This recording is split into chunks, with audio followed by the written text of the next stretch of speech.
What is going on, everybody? It is Tuesday, and you know what that means? A Steel Conspiracy is back. I am back with my good friend and my co-host, Miss Adelia. How you doing today, Miss Adelia? Having a day where I exist.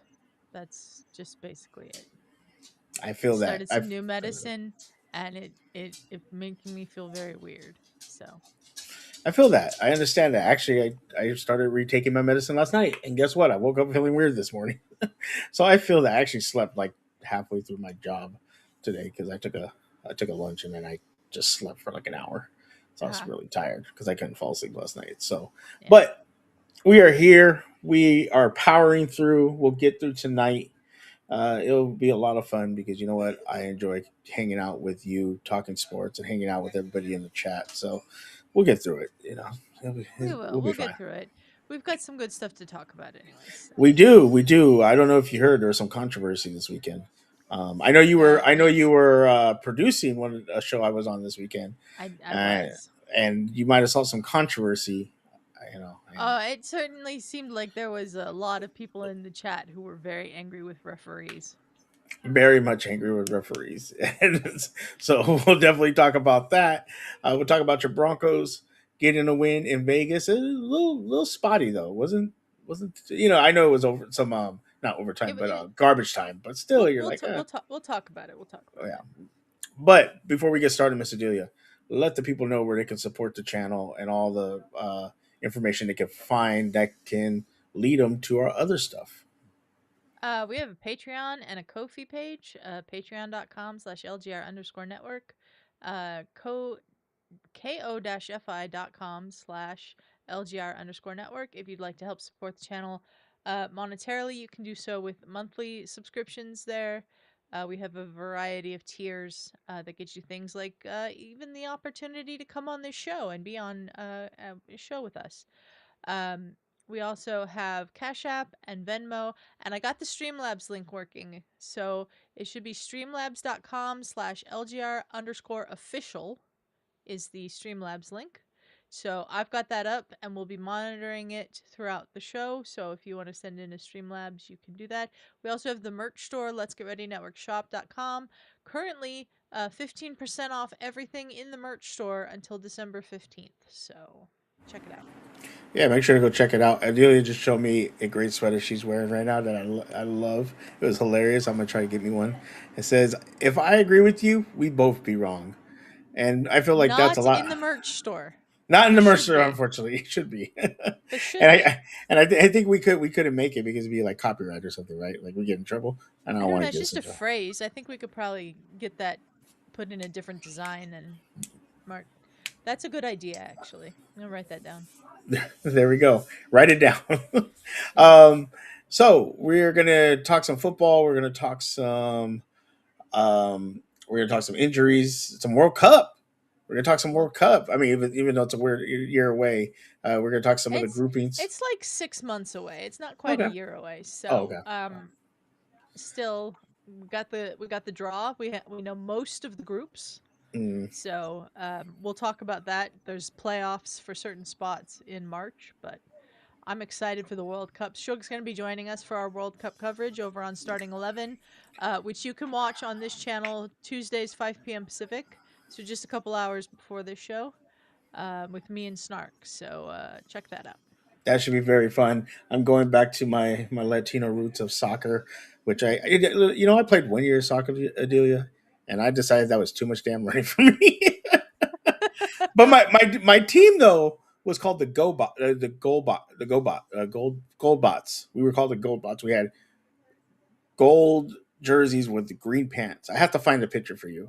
My mom has it, but I did play That's 1 year of funny. soccer, but it was too much damn running for me, and I was like, I'm good. I I also played a year of soccer. It wasn't in school. It was like a thing my parents signed me up for Yeah, on the weekends, and an AYSO thing. And it was not for me. But I love the sport. I love watching it. I think it's fascinating, the tactics and everything. So I love watching it, but I was not very good at playing it. I wasn't. I just But too then much again, I damn was running. like 6, so I You think I was can't about this. expect much. I think I was about the same age. I was about the same Yeah. age, and it was. I love football, baseball. I didn't really play basketball growing up. I played hockey. I know that's weird to say, but Yeah, see, I ended up playing volleyball. but you're like 5'11", 6 foot, 5'10", 5'10". 5'10". I mean, you're perfect for volleyball. I mean, Yeah. just were you spiking it on people? I was, yeah. Oh, ooh. I was also I very would good have at loved to see an Adelia. Just I was also very good at serving. oh, Uh really? I was a pretty good server, so Underhand or overhand? overhand. I was a I pretty know a good little bit of server. volleyball. I used to like playing volleyball, but it was I was too short. Volleyball's fun to play. It is, but hardwood just tears your knees up. It does. And Beach volleyball is fun. We have that in California. yeah, yeah. The hardwood of the volleyball court really was not fun, especially if you had to dive to make a save. That really hurt. And I sprained my ankle, so I had to cut my season short. But Mm, mm. yeah. Would love to see Prime Adelia just smacking the ball at people. That would have been amazing. All right, we're gonna start off with your Broncos. Speaking of Adelia, Okay. we're gonna start off with your Broncos, and they got the win in Vegas. Not too bad. Geno Smith did get hurt. Crazy Adelia. Going back to kind of the Steelers, Kenny Pickett goes in, and someone goes, "He played pretty good. See, we should have never gave him up." No, I'm sorry. I'm good. Oh my God, really? That's what you're saying because Kenny Pickett gave up. I mean, threw a touchdown in garbage time to like make it closer, but like it wasn't really that close. And then for some reason, at the last second of this game, with the clock winding down and obviously going to run out if you kick a field goal, they're down 7 points, and here comes the guy to kick a field goal. It made no sense. It made Made no absolutely sense. no sense. Somebody must have had a bet somewhere. What's What up, up, Jay? Joe? How's it going? What's up, Jay? But this was an interesting game for the Broncos because it was not like how this winning streak of 10 in a row has been going. They never trailed to the Raiders. So that breaks actually their NFL record streak of come from behind wins, which was is now at 9 games. That's over. Um, and it's just it was it wasn't difficult. Mm-hmm. I mean, it's the Raiders. You have to keep that in mind. But when you think about the game that they played against the Raiders on Thursday Night Football a month ago, was it? It was when I was in Massachusetts, so I didn't get to see it. But the final score was like 10-7. It was a slog. Everybody was like, "This game sucks." All of that stuff. So I didn't see that game, but I heard it was awful. This game much better. Um, the offense looked pretty good. The defense looked pretty good. They gave up the garbage time touchdown. You would have rather they didn't, obviously, but it didn't affect the game really in any way, and it led to them making that stupid field goal decision with time running out to make it a 7 point game. But like, who cares? Because there's not going to be any time on the clock. Like, it made no sense. Well, like Jay says in the chat, somebody in Vegas was happy covering the spread. So I'm That's assuming that was true. a call. Like, yo, I bet a lot of money. Go out there and kick this field goal. I don't. I mean, I don't know. I don't want to like speculate that like of that, but obviously somebody had bet the spread on Vegas in that game and was happy that they got that touchdown in the field goal. But Broncos looked pretty good in this game. Bo Nix apparently third in the league in pass attempts this year.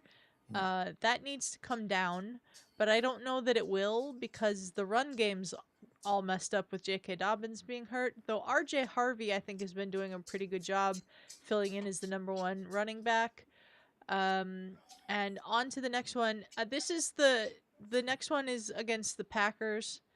Um, that will be much more of a test than they've faced like over the last 5 weeks. Yeah, you're 11 Um, and 2 right now. I think you guys are number one in the we're AFC. number one in the AFC. We have the same record as New England, but we have the tiebreaker because we've gone 6-0 against common opponents, and they lost to the Raiders week 1. Can you think about that right now?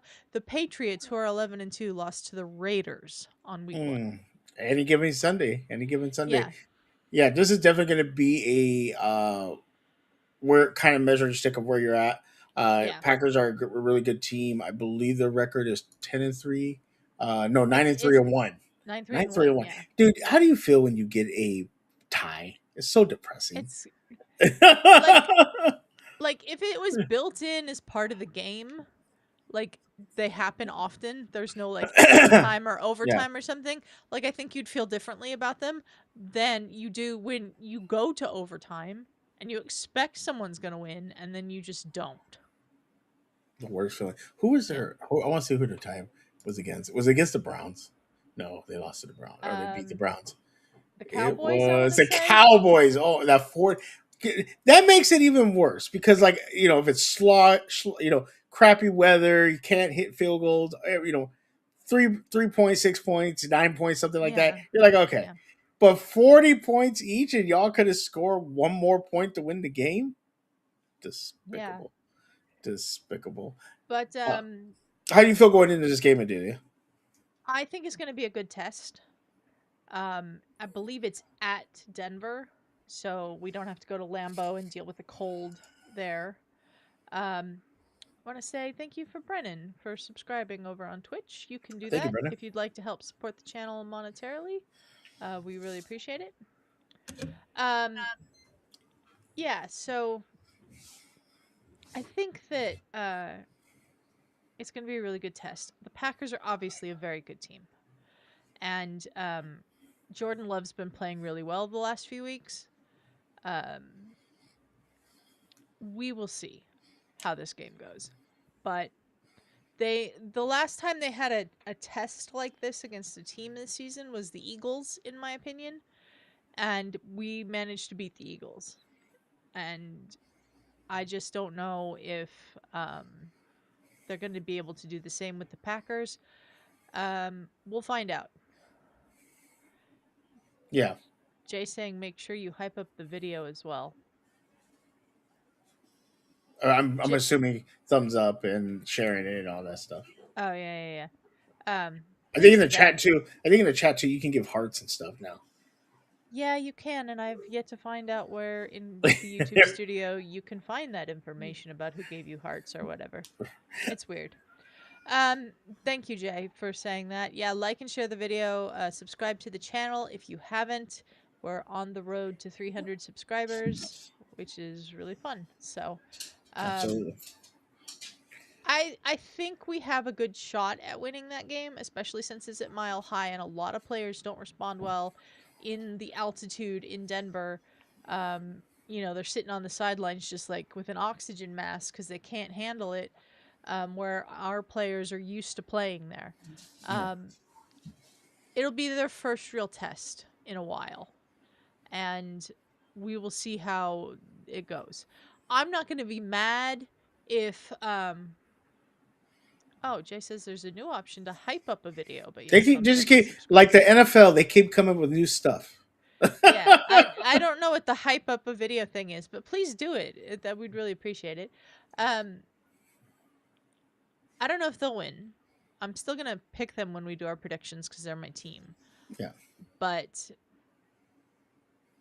even if they fall to 11-3 next week, that's still this is the Broncos' best record through 13 games since well, I guess it's more than 13 games. They've played 13, 14 games or whatever through since like 2013. Hmm. Like it's a long time ago since they've been this good. And I do think they are this good. I've seen a lot of people go, "This is the worst 11-2 team I've ever seen in my life," because they do have had all these comebacks. But that's the mark of a good team is when you fall behind, you find a way to win. Yeah, because you don't you Um don't you don't have adversity through a game, so you don't know when that happens to you, how to kind of overcome it. Yeah. Like they have won a ton of games this year by digging deep and finding a way. And that's something that this team has lacked for so long after the Peyton Manning years. So, I'm really happy about the season so far. We've got a pretty good spot in the AFC West right now. We're up by 2 games, I think, over the Chargers. The Chiefs are 6-7. That is always a good year for me when the Chiefs suck. Um, so I think we're in a really good position. I don't know if we beat the Packers though. Gotcha. And I know a lot of people are like, "Oh, Super Bowl favorites have to be the Broncos." No, don't put that kind of pressure on this team. This team has played Well, one they can't. playoff game, Yeah, but this they team has can't put it played on one anybody else right playoff now. game. I know, but this team has played one playoff game in like Mm. the past 10 years. And that was last year against the Bills. I think they started well in that playoff game, but then the Bills were just too much for them. This year might be different. They might be able to go on a run. I'm still not going to sit here and say we're going to win the Super Bowl, even though we're 11-2, because I just don't feel that the team's there yet. But great season so far for the Broncos, and I'm excited for more. I will say though, in the AFC right now, you guys do look AFC's like the been really weird this year. yeah, you guys do look like the favorites. The obvious favorites aren't winning. Outside, like the Jaguars. Are you really going to put stock in the Jaguars? Indianapolis just lost their quarterback, and they brought in a Oh, new Indy's quarterback. done. So Indy's done. we'll definitely talk about that. So that leaves you with Houston. Is Houston going to go on a run? They We have the already beat Houston this year. but they have the defense to go on a They run do and have now. a very good defense, Yeah, but so do the Broncos. So yeah. like, You know, and then you have all these other teams that were supposed to be elite teams and they're not. So I do think that you guys are probably favored, but in the mindset that you're talking about, of they've only had one playoff game, they haven't been there the pressure of yeah. a playoff game. It is kind of rough I because just don't know how you can look at a second year quarterback like Bo Nix is and and say, say gonna win the Super Bowl. They're the favorites. I just don't well, think you can do that until he proves he can win a playoff game because he hasn't done that yet. no, I totally agree with you, but I do think what you just said right now about Mile House Stadium, they give the number one seed. Yeah. Everybody has to come there. They don't Yeah. have to travel to nowhere, so that gives them the advantage that they kind of need Yeah. I was to. gonna look at the rest of their schedule and the Patriots schedule because the Patriots are really who's they're challenging for that number one seed. Yeah, Um, the Broncos have the Packers, the Jags, the Chiefs, and the Chargers. So that's not that's a tough. easy. Yeah, that's easy. That's not easy at all. And then But I could definitely see you guys going like 4-1. Like I yeah, definitely can see you guys finishing 15-3, or the 14-3. the Patriots have the Bills, the Ravens, the Jets, and the Dolphins. I would say their last 2 games are easier. Don't say that. Don't say that too loud about the Ravens. You No, might. no, and that's not their last 2 games. Oh, There's okay. 4 games left. The Bills, the Ravens, those are Oh, okay, okay, difficult okay, okay. games. Yeah. And then they play the Jets and the Dolphins. Those are easier than the Those, yeah, Broncos' last 2 games against the Chiefs and the Chargers. yeah. No, and those are divisional games for you. Yeah, divisional games, they're going to, settle the division and all of that. I just I don't know. But we will see. Regardless, this has been a fantastic season for the I mean, the Broncos. good thing is the last four of your games, three of them are at home. You only have to go Yeah, to that is Arrowhead, good too. Yeah. so that puts you in a good position. I think We if you go we three have and to go one, to Arrowhead on Christmas night. It's gonna ruin my whole Christmas if they lose. no, it's not. They're gonna win. You good? Yeah, Yeah, and like Jay says, we have to see him. My team has to see him Dolphin. next week. Yeah, Dolphins been Dolphins have been actually. given a damn. Yeah. Shout out to my former classmate Mike McDaniel, who has turned that team around a little bit this year. I wonder how many times he watches this. Every time you mention him, No, no, you no, should start no, hashtagging him. See if he watches it. My former team, my no. former schoolmate. My former classmate, who I don't think I was ever actually in any classes with because he was a year behind me, but we went to high school together. There you go. Um, so I kind of gave my thoughts on looking forward to the playoffs.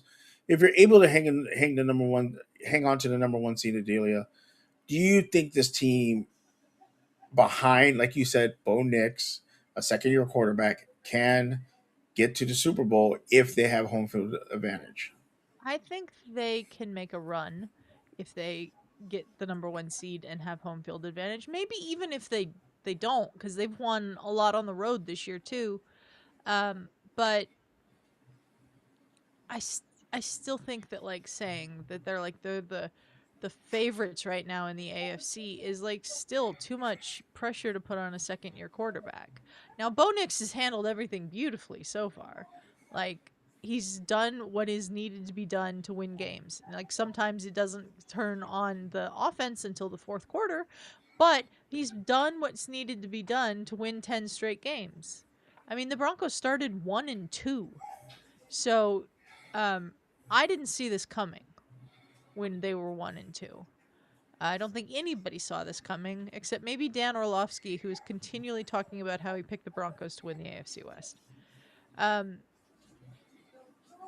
I just think that the next few games to finish out the regular season are going to be really tough because not only is it that you've got this win streak going, these opponents are tougher.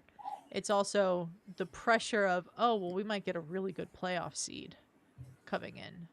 And then this is where we will find out how Bo Nix really is under pressure. You know what I mean? Yeah, for sure. And really, second year QBs really haven't performed well in the playoffs. Shout out to Big Ben, who did won a Super Bowl. Kind of got carried by defense, but we won't talk about that. Well, Um, I mean, like you could argue Bo Nix is being carried by our defense right now too. So but I think he's making a lot more he's making a plays. lot more plays, yeah. But the defense is keeping us in games Yeah, sometimes when we fall behind. So yeah. But we'll definitely talk. We'll definitely get you. Sorry, turn off my massager because my foot hurts now. We'll definitely talk more about the Packers and Broncos when we do our predictions later today.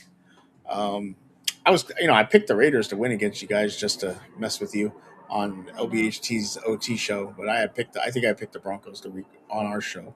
Yeah. I think, yeah, I think you guys will get this one. But it's gonna be a tough game, and we'll see what happens. Speaking of tough games, you want to talk about the Steelers Ravens that had no controversial calls ever. Oh, it had a lot of controversial calls.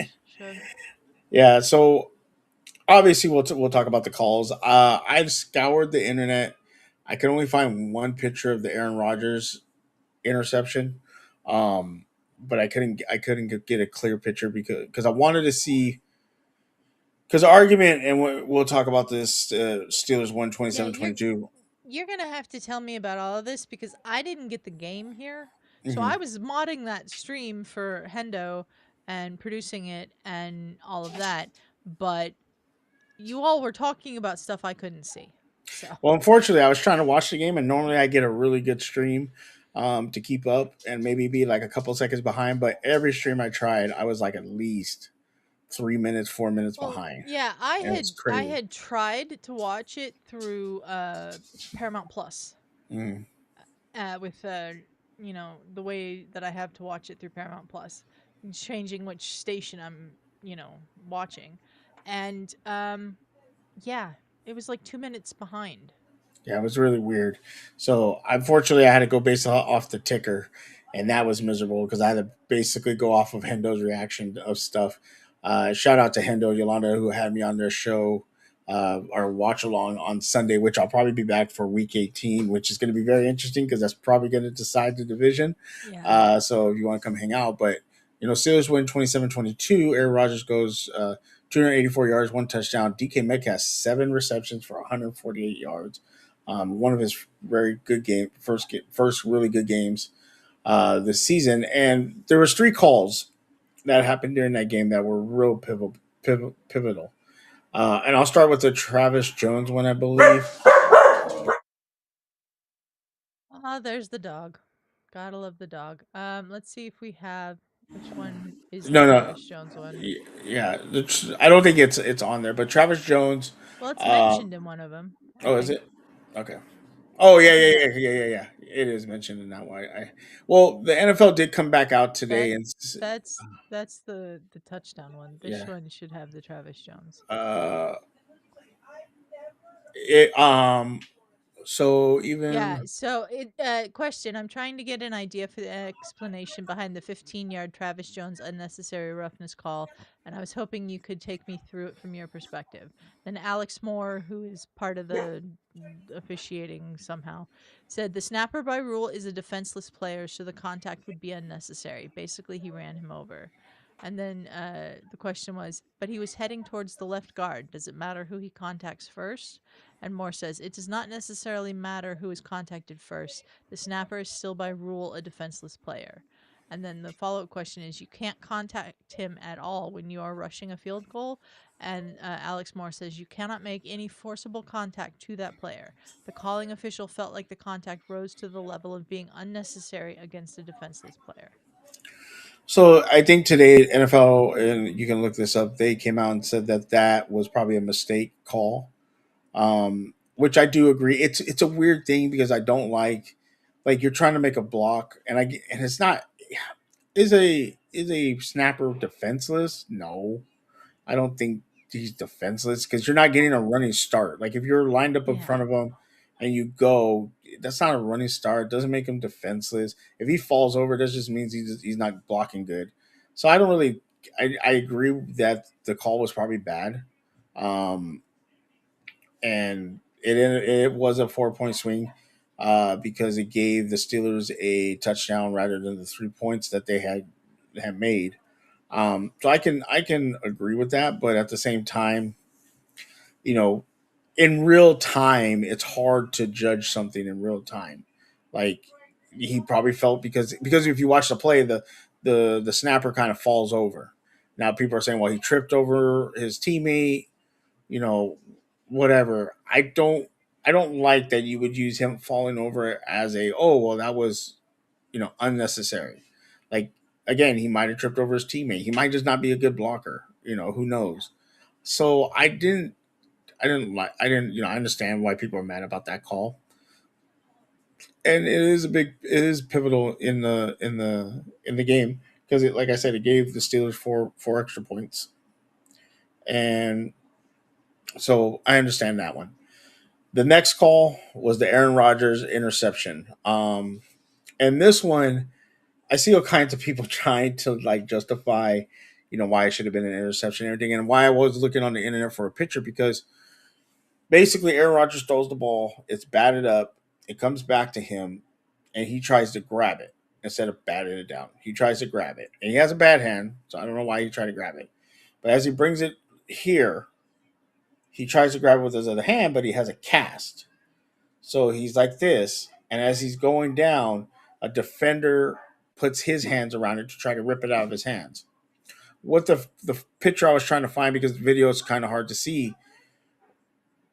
Where's his because pictures that are kind of screenshotted, um, you want to kind of get like as he's going down a screenshot of each of the picture because you want to see where his hands are because his hands could be on the ball, but then a second later, his hand is moved because the defender tries to grab it.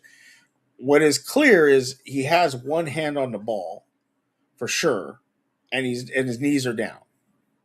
Hmm. What the question is the other hand was the other hand on the ball because some of the pictures that were shown, his hand is over the defender's hand. So does that constitute as controlling the ball? Yeah. That's why I wanted to get. I was trying to find a video and then try to go frame by frame to see where his left hand is as he's going down. Because if he has his left hand and right hand on the ball, knees touch, and he's touched by a defender, it's down by contact. And then if his hand comes off, it doesn't matter. Now, what fans, I won't say what fans, but what fans are saying is, well, you called this other play a no touchdown, but you're calling this play a down by contact reception. And they Yeah. keep trying to cite football moves, things like that. And what people don't understand is the rule, and we'll bring up the rule in a minute when we talk about the other play, but the rule is here's a constitute to getting a catch, and you have to do A, B, and then C. If he has control of the ball and his knees are Mm-hmm. down and the player and the defender touches him, if you look at the rule, we'll bring it up soon. It the last paragraph says if you control the ball long enough, but it's different circumstances for each thing. If you're falling out of bounds and you catch the ball and you follow the bounds 2 toes in and you tuck the ball, that constitutes long enough. If you're Mm-hmm. down on your knees with the ball and a defender touches you, that constitutes long enough because even though it was milliseconds, it counts. So I think people are trying to cite all these rules to say, well, how is that a catch? How is that an interception? To me, and so it's hard because we need the frame to see where his hands are because there's got to Yeah. be a frame because they have HD video of where both hands are on the ball, his knees down, and he's touched. That kills Yeah. the play, down by contact. Yeah. Yet, Um, go ahead. I was gonna say let's look at what they said in the thing Yeah, again. It was this one. Uh, Question: the Rodgers reversal on the interception. It looked like they were both kind of came down with that deflection. What went into the reversal? And Butterworth, who is another one of the people in the officiating department, said the offensive player had control of the ball, and as he was going to the ground, there was a hand in there, but he never lost control of the ball, and then his knees hit the ground in control. So therefore, by rule, he is down by contact. And then they followed up with so even with mutual possession or both of them grabbing on it, the quarterback has the ball and a knee down. And Butterworth said the offense had initial control of the ball and ended up being down by contact, yeah. which to So me is a non answer. it is a non-answer, but also too, if Rogers has the ball, because we can both say that the defensive player didn't catch the ball. He was trying to rip the ball out as Yeah. he's going down. Yeah.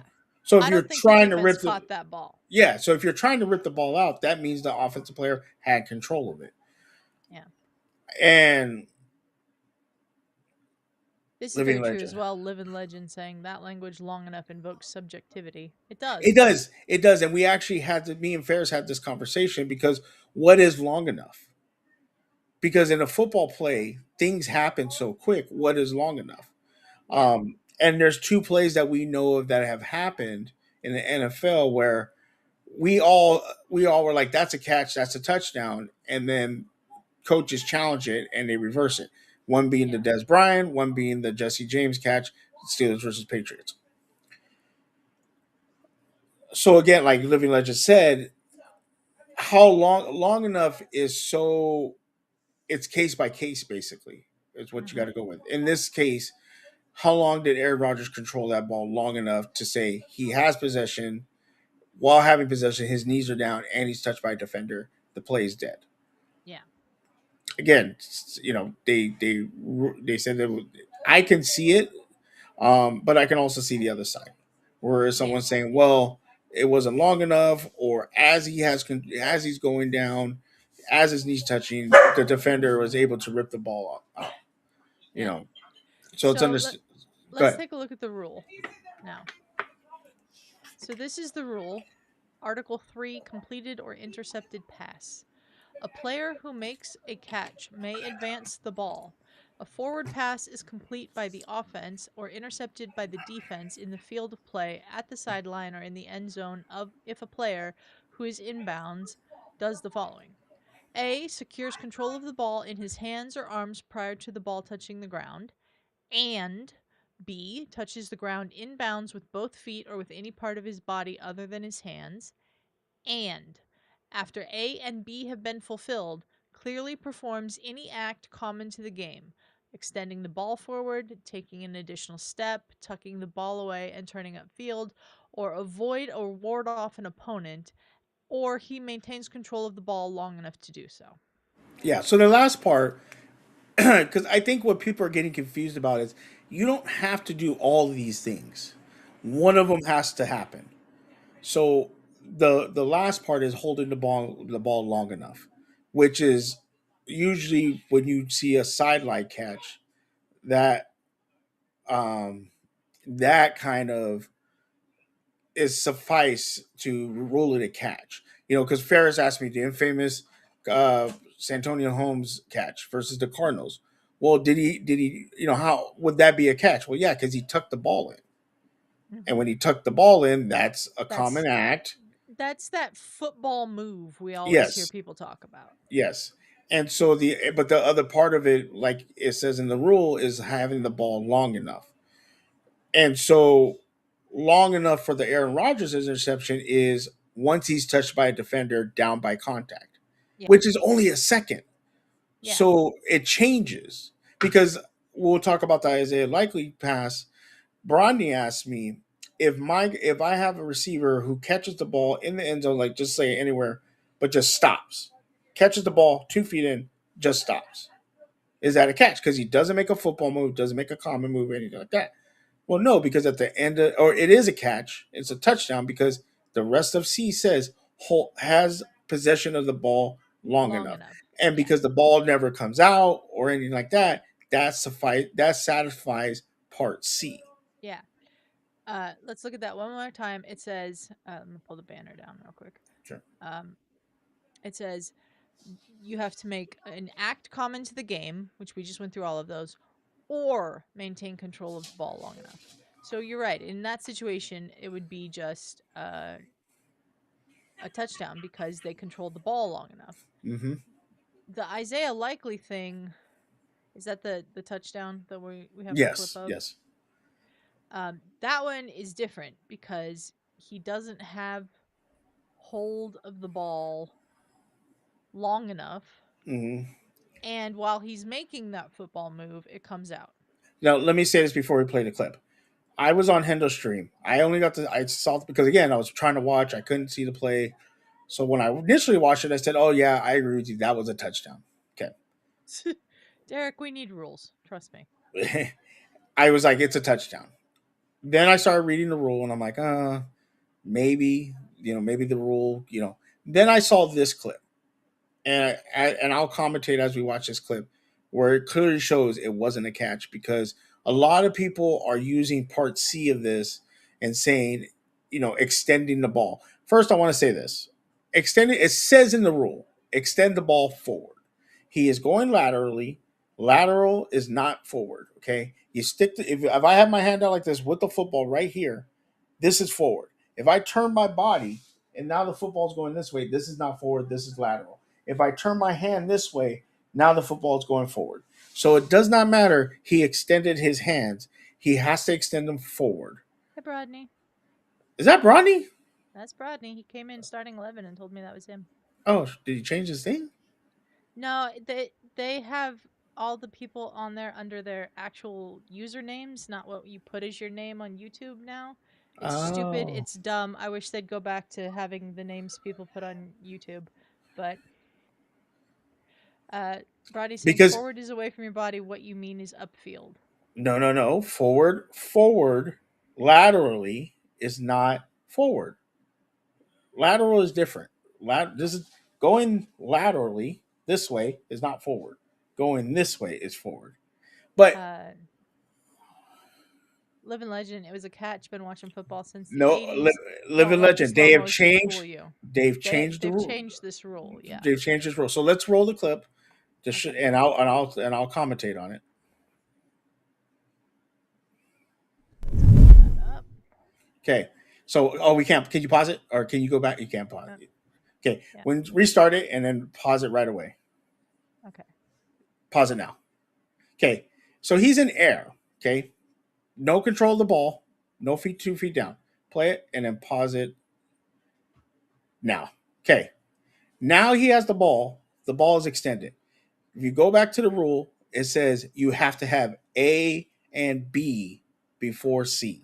Okay. So right now he only has A and he's beginning B. So play it. Stop it now. Now he has C. Not C, B. B.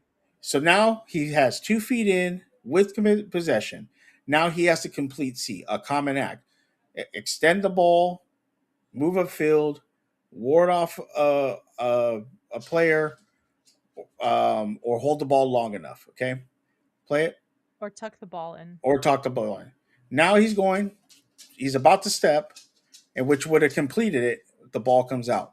So as the second step, as the third step to complete C happens, the ball comes out. You can't have C of the rule without A and B being first. So that when people are arguing about the extending of the ball is, but he didn't have it long enough, Ronnie, because he came out right after his second step. He didn't, and he didn't do those things. How can you not see it? We're seeing it right here. You can't. He extended. You can't see it. He extended when he caught the ball. You have to extend it before. You have to extend it after you get After the 2 feet catch. after the catch. He doesn't extend it after the catch,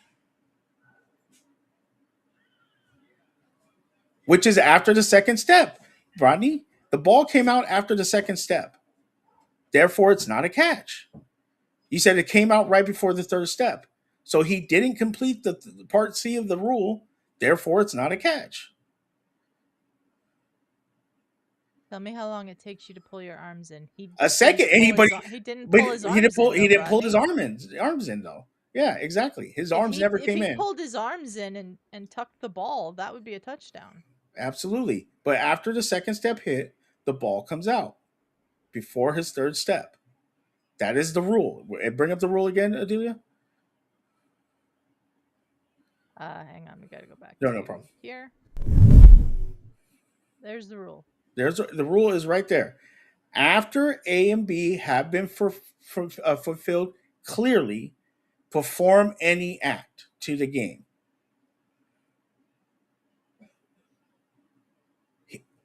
Living legend.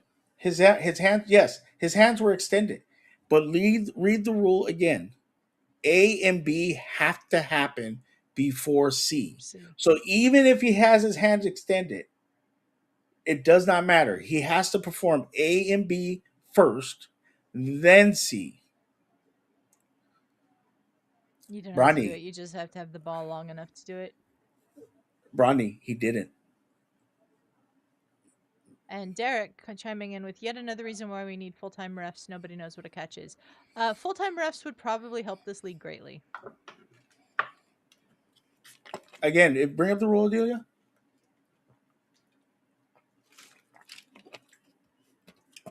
After A and B has been fulfilled clearly, perform any act common to the game. Yeah. So A and B has to happen first. So the arm extension doesn't matter because he hasn't taken the second step yet. Once he's taken the second step, his arms are already extended. So the way to do that would be to pull his arms in and tuck the ball away. And yeah, like Living Legend, they didn't give us that touchdown. They that's why they came up with the Jesse James. We didn't get that touchdown. It should have been a touchdown. We didn't get it. We didn't get that touchdown. That's why we lost that game, because it would have been a touchdown, would have gave us the lead. So tell me how long it takes you to pull your arms and turn, then upfield, etc. You keep saying, but king enough to. You keep telling him how long it takes. I don't know, but that's what we're talking about. But that's what Rodney, we're talking about, Rodney. He didn't pull his arms in, so I don't know why you're arguing about how long it takes to pull your arms in. Okay, you keep saying he didn't have your king enough. Tell me how long it takes to do those things. That's what we're saying. It's subjective. We don't know. Subjective. That's the problem with. But we do. But we do know is it's 2 steps, and then a common act. Honestly, well, yeah, I get what you're saying. He doesn't have to. But Rodney, this is where the subjectivity of the rule comes in, and that's why it's a really poorly written rule. Rules should not be subjective. They should be objective. You should not be able to argue with them about whether someone has done something or not. So when they put that sentence in there about you just have to have held on to the ball long enough, it now becomes a judgment call for the refs and whoever's in the instant replay in the league office and all of that. And that's what has happened here. Let's pull up the this. So Jeff Serbiak interview with NFL Vice President of Instant Replay Mark Butterworth Butterworth. and But referee what a Alex worse Moore. name to have. That's a pretty bad name. Question: what went into the decision to reverse the touchdown that was initially ruled on the field for Isaiah Likely in the fourth quarter? The ruling on the field was a touchdown. We quickly looked at the play. The receiver controlled the ball in the air, had his right foot down, then his left foot down. The control is the first aspect of the catch. The second aspect is 2 feet or a body part inbounds, which he did have. Then the third step is an act common to the game, and before he could get the third foot down, the ball was ripped out. Therefore, it was an incomplete pass. Question. So, an act common to the game, what would that constitute in the end zone? It was 2.5 steps before the third step went down. What would constitute an act common to the game? Butterworth says, for this play, it would be him completing the third step. Question. So, he needed the third step in the end zone in this situation? Yes, sir, Butterworth said. And I think the common acts are not, again, they're not going to go across the board for every catch. There's just different Yeah. scenarios for the Bradney says catch. Bradney says the problem is it's never been called this way in the end zone, and in fact wasn't called that way in this game. This is the subjectivity that we're talking about with the rule and why it's stupid that they didn't write it in an objective way. Like, you should not be able to argue that this was a touchdown if they rule it not a touchdown because of this rule. And you can because of the way they wrote the rule. I think the way it should be is 2 feet control touchdown. That's the way it Yeah. should be. But the rule is different. They changed this for a reason. I'd really I would like to like to know know what the when that. reason was. Well, I like to. Well, like we pointed out, the Jesse James catch. There's been some other catches that have happened. Wasn't there a Des Bryant one that was Well, the kind of Des Bryant one, hurtful? I think it was. I don't know if it went. I think it might have went for. It would have been a touchdown because he would have rolled in. But basically, that the ball when he hit the ground, the ball kind of moved. So they said it didn't survive the See, that's another the ground. subjective call to me. The ball not surviving the ground. Like, there's so many subjective rules in the NFL, and that's a problem that leads to fans thinking that the refs are screwing their team because they see a rule called one way and they never do that. Uh, Living legend. They changed it so New York can help the gamblers. um, yeah, and I don't think so. I Living love it, legend. living legend. I love it, living legend. Um, I mean, again, when I first saw the catch, I was like, "That's a touchdown." I see this, and if by the rule, it's incomplete. If you want to argue, I know I was having a conversation with somebody, a Ravens fan online. Even he was talking about how Isaiah Likely warded off the corner. I would agree with that more than anything else. That his body being able to seal off the corner Yeah, would be considered part of that step. The problem is that I see is when that second step hits right after the ball comes out, yeah. and it's seconds, not even milliseconds after.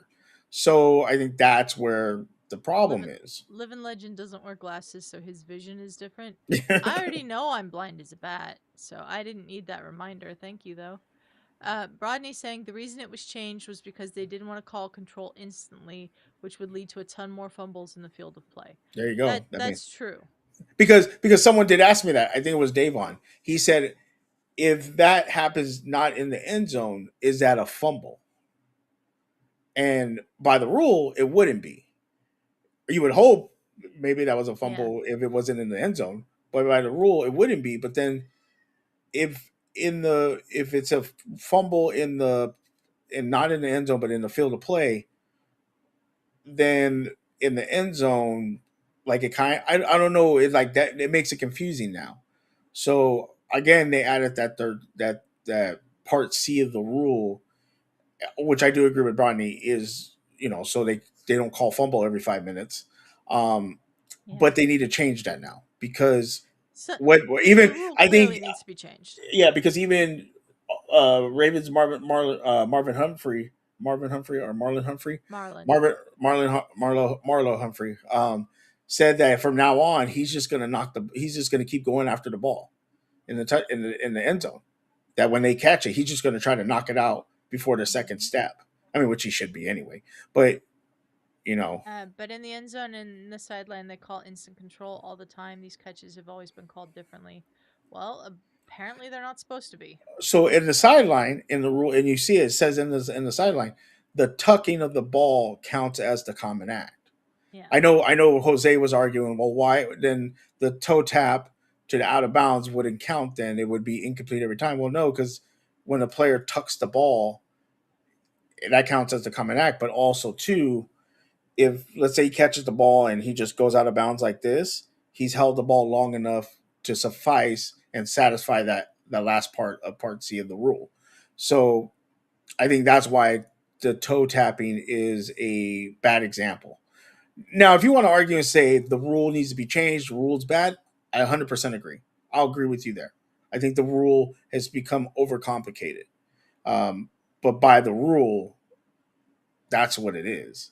Um, but I can understand how people are feeling about it because we've all known two steps control equals a touchdown.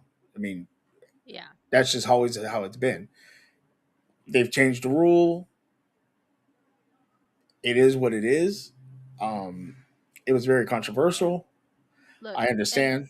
and to Brodney's point that they don't call this way all the time. Marlo's I a am a weirdo. fan. I am a fan of the English Premier League, where you can see somebody get a red card for something, and then 10 seconds later see somebody do the exact same thing and not even get a yellow card. So inconsistencies in refereeing is a thing that they need to try to work out in all sports. But I think the NFL referees also have a pretty difficult job most of the time. And I don't know. I don't want to blame this on the referees because by the letter of the law, they did the right call here. But it's the letter of the law that's the problem. Well, and we all know that there's certain things that we know are not the greatest And written. yeah, the referees at the end of the day are still human. They're going to miss calls. They're going to miss pass interference or holding or whatever it happens to be. But this is one that they actually got right according to the law of the game. Yeah, and if you want to argue the letter of the law, Yeah, that's fine. I yeah, have I arguing the letter of the law is fine. Um, I've seen some people online who probably need to get a life and touch some grass, saying that the referees were in the Steelers' pocketbooks and all of that. if Like, they were in our pocketbooks, we would be able to keep George Pickens. yeah, like no. The refs weren't paid off by the Steelers. Like, there's no reason to like do any of that kind of conspiracy theory bullshit that is not true. But yeah, I know that it was overturned, but like they have that in soccer too. It's called VAR. Uh, if the ref gets a call wrong, VAR calls down. They make them go. See, the difference between the NFL thing now is they don't really with the instant replay go watch it anymore, do they? They just rely on replay assist and then New New York, York telling them what the play was. Like the difference with VAR in soccer is they'll call down and say, well, "You need to look at this," and then the referee will go over to a big monitor, not those little monitors like they always have for the referees in the NFL, but a big monitor. Watch the play, talk it through with the VAR, and then make a decision. Um, but the refs did miss it. That's the thing, Rodney. Because if the rule says that's not a touchdown and the refs called it a touchdown, then they got it wrong. They might have called it consistently, but they're consistently wrong by the letter of the law. And I know it looks worse because of that, but somebody who knew the rules was like, that's not a catch. That's why it's wrong they're not reffing the game that sipping cappuccino watching slow motion. I just I think that if you know the letter of the law, you can tell that's not a catch. But also too, I Not think in slow motion. watching it in slow motion, you miss stuff, and you get it right. Now I get what you guys are saying. Well, it's not right. You have a problem with that. Okay, fine. But most of the time, when you're able to slow things down, you see the correct calling. It's a suggestive subjective line at the end of that thing. But if you go by the beginning of part C of that rule, that's not a catch. Now, they whoever looked at that in instant replay was like that was not uh long enough time for him to hold on to that ball. I mean, like that's the subjective part that drives me insane about rules in sporting events and stuff because they should not be subjective. And you can't put a time on how long do you need to hold the ball for? A second, 2 seconds, 3 seconds, 4 seconds. You can't put a time. You can't put a time on that Yeah. because it happens so quick. And so I get why people are upset about it. It's not court. Well, but Yeah, then we would court have would love then we to would have a call it a problem. catch. But Then a then we would whole have lot a of other things that aren't yeah. called catches should be called catches too, and that doesn't happen. Yeah. There's been catches. I remember the Patriots versus Steelers. Hines Ward catches the ball going out of bounds, 2 feet in, has control, but when he hits the ground, the ball comes up just a little bit, and they called it a no catch. That's why that part of the rule is written very poorly, Rodney. It's Yeah, that's very why poorly written. because what is long enough? A Yeah, second? Because if we go by long enough and we say a second is long enough, when his second foot hits, I can say a second went by. I can. I mean, I'm not sure, but I'm sure a second went by, so it would make it a touchdown. But what if they say long enough is 2 seconds? yeah. Then it wasn't. So that, like Adelia says, it's subjective, but a rule shouldn't be subjective. A rule should be concrete. This is what you need to do.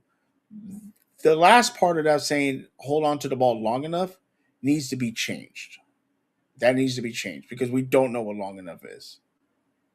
Okay, so if your rule is written poorly, won't your ruling be poor?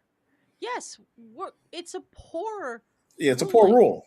It needs because to, it's a the poor last part needs to rule be actually realistically. There should be two rules. There should be one for in the play in in the field of in the play, field of play and and for there the should be end one zone. for the end zone. Yeah, Catching it, control 2 feet should suffice in the end zone. In the field of play, it should be like we see the rule because of like Brodney says, fumbling and things like that. yeah. Those should be there should be two different sets of rules. One for the end Look, zone, one for the field of play.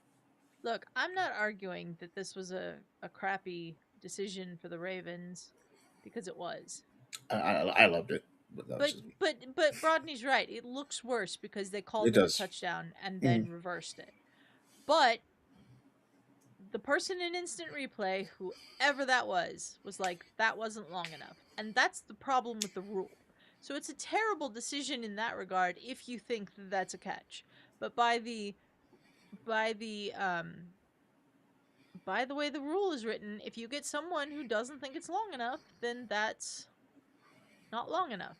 Yeah, Rodney and says rules go are ahead, Rita. always going to be subjective in some way. You can't 100% define certain things like pass interference, what defines control, etc. I think Exactly they right. could if they wanted to. Well, but like in that game, there was people complaining that DK pushed off Humphrey, and the week prior, Flowers had got a penalty pushing off on a Cincinnati corner. Subjective is part of the game, but it shouldn't be that big a part of a game that decides uh a big. Living Legend says it's not clear and obvious enough to overturn it, in his opinion. That's fine, but that's your opinion. You weren't the instant replay guy. But In also their opinion, too, it was. but I'll say this: if you say it's not clear, okay, just answer me this: after the 2 steps, did the ball come out? It did. It did. So like, and you can't use Well, the ball crossed the goal line because the ball was in the air and he didn't have control yet in the 2 feet. So there is it's again there's a lot of parts and every catch is different. You know, I know Stephen A brought up and we don't really care about Stephen A, We don't but care about Stephen A. he brought up well what when a quarterback runs across the goal line and loses the ball going out of bounds, but it hit the pylon. Well, because the quarterback had control of the ball when he did that, and Yeah, when you're it's catching the just ball, look. We have I don't know. spent we're an hour into the show. We need Yeah, to move on. yeah. But I know there'll be LBHT is going to go oh, I'm sure. crazy on this Tune it. tomorrow. Tu- It'll probably be in overtime. I don't know if I'm going to yeah. show up because I don't want to get yelled at by Bronny. Bronny gets angry when we get into these deep discussions, and I want to get yelled at tomorrow. Tune in to Lunch Break Hot Take tomorrow. 7:45 Eastern. That's what 4:45 Pacific. Yeah. So, yeah, Living Legend also correct. We don't care about Stephen A. He don't know ball. I was watching a clip with him and Woody and Cam Newton, and even Cam Newton said he was like, "It's part of that's the rule." Yeah. And Stephen A. and Woody were, no, this isn't da da da. And I was just watching that clip, and that's what he brought up. Speaking of football, Adelia, a Yes. man with like 20. You know what was crazy? And if I wish Ferris was here, Right. a lot of the players we watched, their kids are now going to college and Mhm. or coming into the NFL. Mhm. Um, but That one doesn't make guy, me feel old or anything. yeah, well, one guy that has a ton of kids, he has actually, I think his son's like a number one recruit, but he's coming back to the NFL. Indianapolis This is Colts, so dumb. Can I just Philip start with Rivers. that? This is so dumb. Philip Rivers is coming out of retirement, and he is coming to the Colts because Colts lost Daniel Jones, and yeah, I think who's their backup? Because Ferris was saying like a whole thing of who the Well, Colts Riley backup. Leonard was their backup. He's now Mm. their starter because Daniel Jones is injured. Their I believe their tight end is their emergency third quarterback, and so they had to bring someone in for this. Yeah, he has 10 kids, Yeah. and he's a high school coach. This is because two is worthless. Two is in Miami. Yeah. But he's talking about fantasy. Oh yeah, two is one hit away from. Uh, Okay. So I was right about this. Philip Rivers is a grandfather. is he a wow? He has 7 daughters, 3 sons, and at least one grandchild. He has 10 kids total. He's like one kid away from starting a team. Yeah. Okay. Um, Rivers said FTK await their mind by. FTK's fuck them kids. Yeah, I know. I just didn't want to say it. Oh, Rodney saying they also have Brett Ripien on the practice squad. Yeah. I mean, you just said you don't understand why, but I think this is kind of cool. See Philip Rivers back in the He is 44 years old, which see him to back be in a here. grandfather at 44 already is just insane to me. But Philip Rivers having 10 kids is also insane to me. Um, he's on the practice squad. He's not on the game day squad, at least not yet. I'm Well, they signed sure him to he the will be. they signed him to the practice squad, and I'm assuming by the Friday he'll be up pulled up or I'm so. sure he probably will be. They got to probably arrange some things, cap So wise or something. Maybe I don't know. I was just Um, crazy. Adelia also injuries. You were pointing them out over the weekend. yeah. Lots of injuries. Daniel Jones obviously tore his Achilles. Zach Ertz, I believe they said was a torn ACL. Um, How do you feel about that Zach Ertz hit? Because a lot of people are saying it's a football play, but the that man is in the seemed air. It that seemed I don't want to that say it's dirty, but I wouldn't say it's dirty, but it seemed like gratuitous, like it didn't need to happen. Yeah. in that way. He got hit with a lot of force. His leg went back. Yeah. Um, Could you survive a so hit like that, Adelia? We were talking no. about this earlier. We were talking about this earlier, and I will bring this up now. I am really sick of all the jokes about how Aaron Rodgers is a 65-year-old man playing the game because I am older than Aaron Rodgers actually is, and I could not do what he is doing. Like like one hit, one sack, and I would be in the hospital, and they would need to rearrange my spine. So I'm really sick of all the jokes that like he's um he's too old to be doing this because he's clearly not too And now old you to be got doing and this. now you got Phillip Rivers coming in 44. Now you got Philip Rivers coming in at 44. Um, I just think that these guys only get to do this thing for a short period of time. And I feel the same way about athletes who don't know when to hang it up. Like, I don't want to like tell them don't do it if they stick around because they only get to play this sport that they love and have made their entire life for a short period of time. Yes, I would be like one of the State Farm commercials. Absolutely. Um, I felt this way when I saw that Serena Williams was back in the Yes. tennis drug testing pool. It's the first stop, first thing she has to do to come back potentially, and she has to be in the drug testing pool for 6 months before she could play a tournament. I don't know why she would do that, but if she wants to play again, she wants to play all of that.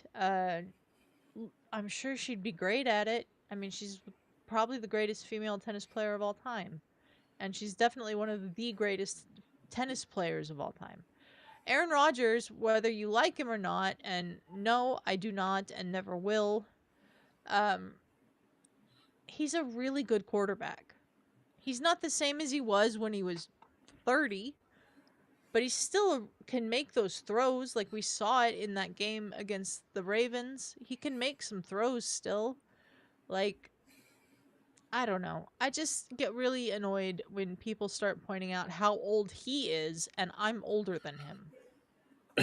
You know what I mean? For sure. He's what, 43? He's 42. I'm Oh, I'm the 40. same age as him. Yeah. Okay. Yeah. But yeah, a lot of injuries. Speaking of old, A a lot lot of of injuries. injuries. Yeah. Who else is out? Um, let's see. Jaden Daniels got hurt again. Again, yeah. I mean, that's gotta, that's gotta, kind of piss people off It because looked like he it was was elbow, I believe. his elbow, I believe. Living legend, do not make me ban you. I'm just joking. But no. Let's see. Keaton Mitchell hurt his knee for the Ravens. Hmm. Let's see who else. Uh, Yeah, that's what I was saying, DBZ. Jaden Daniels shouldn't even been out there, and they yeah, he put him out shouldn't have been. there, Uh, and yeah, Devon A. Chain hurt his rib, but apparently he'll be possibly ready for this week. Um, the Chiefs lost their left tackle, Wanye Morris, in that game. I don't know when he'll be back. Tyrod Taylor got hurt for the Jets. Um, just a lot of injuries. Ronnie This says past. Keaton Mitchell is okay though. He's day to day. Well, that's good. Well, that's good, but like still, like we don't like seeing injuries ever. So seeing there's been so many injuries. I feel like this year. Yeah, it's unfortunate Yeah. that we have these injuries. Oh yeah, Wanye Morris out for the season. That's a big loss for the Chiefs, who are already down two of their starting offensive linemen. Like I'm not going to complain about that because the Chiefs are 6-7, and it's making my life better every week. But yeah. Let's do pick'ems, and then we'll talk about the World Cup, and then we'll Okay. do STV. So just move like It's funny. this. It's funny, Adelia. Every time we're like, we're gonna get out of here early. We are not going to get out of here early. We were like, Never we're gonna do this show real quick. Well, No, it ain't. I didn't plan on a like 30-minute like chat versus us kind of like Yeah, argument, it's if all you good. will. But It's it all was good. great. It was great to have you guys in there and being engaged and talking with us about that. Ferris saying, "Whoever is the Vikings that speared Zach Ertz's knee is a wild boy." Yeah. Yeah, I didn't Um, like that play. All right, Thursday night. Thursday night, Atlanta at Tampa Bay. Tampa just lost. Who did they lose to? The Uh, Saints, I yeah, believe. that is horrible. That's a horrible You know loss. what, Brodney? Me and Brodney called it too. We wanted the Saints to win. So you know what, Brodney? I'm gonna do you a favor. Atlanta's gonna beat Tampa to put the Panthers more ahead in the NFC South. So I'm taking Atlanta. Um, I would like that to happen for Brodney's sake and all the other Panthers fans that we have as friends. But oh, Brodney's saying, "I'm not old, but for unrelated reasons, I need to go to bed. Y'all have a great night." Thank you for stopping in, Brodney. See you Appreciate you. tomorrow, Brodney. Um, I'm gonna pick Tampa though, because Atlanta's kind of a disaster. Okay. Um, you could call them out and then Okay, Cleveland at Chicago. This Chicago. should be Chicago. Yeah. Yeah. Baltimore at Cincinnati. Oof. This Oof. is this is going to be another interesting game for the Ravens because the Bengals just beat them like what, Thanksgiving? And this is in Cincinnati. Now Cincinnati just lost to the Bills, but they put up numbers, and Baltimore's defense has not looked good. I'm taking Baltimore. Cincinnati. I think I'm taking Cincinnati too. Chargers at Kansas City. I want them can we? both to lose. Yeah, can it be a tie? I would like them both to lose. I think Kansas City might win that game. The Chargers did not look great on Monday Night Football this week, and Justin Herbert's got that broken hand. I don't know. I'll take Kansas You City. kind of need Kansas City to win, right? So to Yeah. knock LA down. So I'll take Yeah. Kansas City. Buffalo at New England, which should be another good game. Should be another good game. Buffalo came back to beat Cincinnati, but Buffalo hasn't been looking that great. I'm gonna take New England.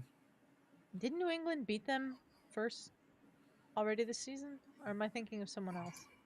Let me see. Yeah, they beat them week 5, 23-20. So, I think New England will probably get it done again. So Yeah, New I'll England. pick New England. Joining us now, Ferris Muthana. Hello, Ferris. You're We muted. can't hear you. Anyways, we'll move on while Ferris is getting his microphone set up. Washington at the Giants. I mean, Commanders at... do the Giants want to win? I don't know. I don't think the Giants want to win. No, they don't want to win. Okay. I'm going to pick But the Giants are good. Washington. But But Giants you are good. do, but you do want to win this Steel Conspiracy sweater on. Oh, look at that. Here, Oh, let's wow. see. You know what I mean? Yeah, this is what you really want to win. The Steel Conspiracy sweater. This is what you really want. You don't want victories on a team. You want this. This is what you want right here. You know what I mean? And Adelia, Yeah. where can you get this? Let's Get Ready Network Shop, .com, where again everything in the store is 15% off until December 15th. Exactly. I need to get me a black one like that. Yes. I don't want You victories. I don't want get a black victories. I want you to buy this shirt or all the other shirts that we have in the shop. With Love more it. coming soon, I need to More, put them up. more coming soon. I got this here conspiracy draws. Those don't exist. Are they purple? No, those don't exist. God. I didn't need that reminder of you in the leggings, Suge. It was a great time. Um, Hey, someone donates $400. We'll do it again. I mean, yeah. Anyways. So Ferris, do we want the Giants to win or not to win? No, we don't want to win. I'm taking the Giants. Okay. I will Las Vegas at Philadelphia. Mm. I don't know, man. What do I'll you think, take Kenny? Philly. You think Kenny Pickett's going to go in there and get a revenge game? Vegas. Geno Smith also hurt his shoulder in the game, so So it's small hands now. it might be Kenny Pickett. I Mm-hmm. don't know. I'll take Philly. Yeah, Vegas is too bad. Even Vegas is bad. atrocious. Yeah. Yeah, I'll take Philly. Oh, who moved the? What just happened? I didn't I don't. even touch anything. I got it. I don't know what the hell just happened. Okay. It's not locked. That's what happened. Oh, that's what happened. Okay, let's lock Stop. it. Okay. There it is. We have the Jets and the Jags. I will take the Jaguars. Yeah, New York has been disappointing. Both teams. Jacksonville. Past 10 years, Shug. Ferris, are you picking? Yes, go Jags. Okay. Arizona at Houston. Houston. Another dumpster fire in Arizona. Houston. Houston, yeah. Shout out to Sophia Wilson's husband, Michael Wilson, playing great in the absence of Marvin Harrison Jr. Okay. There you go. Green Bay at Denver. I'm obviously picking Denver, but I do think this will be a good game. Definitely going Denver.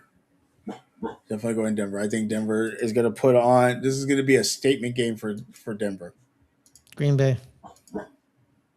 Ferris hates the Broncos. Wow. Jay saying the Raiders will cover the spread. Derek saying Las Vegas is a dumpster fire. Philly might win 10-3. Jay saying all three New York teams have been disappointing. All right, you know what, Jay? As you know, I've been a big fan of your team, but let's be easy on the hate speech, okay? Right. Detroit at the LA Rams. This should also be a good game. Rams. I'm going Rams, yeah. Yeah, Rams. I'm going to take the Rams because I need them to go down. Because I need the Steelers to win. So yeah, Rams. Carolina at New Orleans. I'll go Panthers. Carolina beat New Orleans beat them at home a couple weeks ago.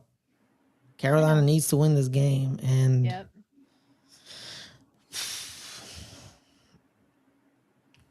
New Orleans just beat Tampa Bay this weekend. I'm going New Orleans. Okay. Shug? I'm gonna go Panthers. Shout out to the homies. Tennessee at San Francisco. This should be the 49ers. Should be, but Tennessee just won a game against the best rushing defense in the league, and they ran for over 200 yards. So we don't even know what the hell going on, and San Francisco can't get to the quarterback. Oh yeah, I'm gonna go San Francisco. I'm gonna still go San Francisco, but yeah, I'm going 49ers as well. Indianapolis at Seattle. Indy is done. Seattle's gonna win. That's crazy for Indianapolis. Yeah, Seattle. Minnesota at Dallas. Well, Minnesota's been an absolute dumpster fire. Minnesota's been bad. Dallas is slightly better. I'll take the Cowboys. Yeah, I'm going Cowboys as well.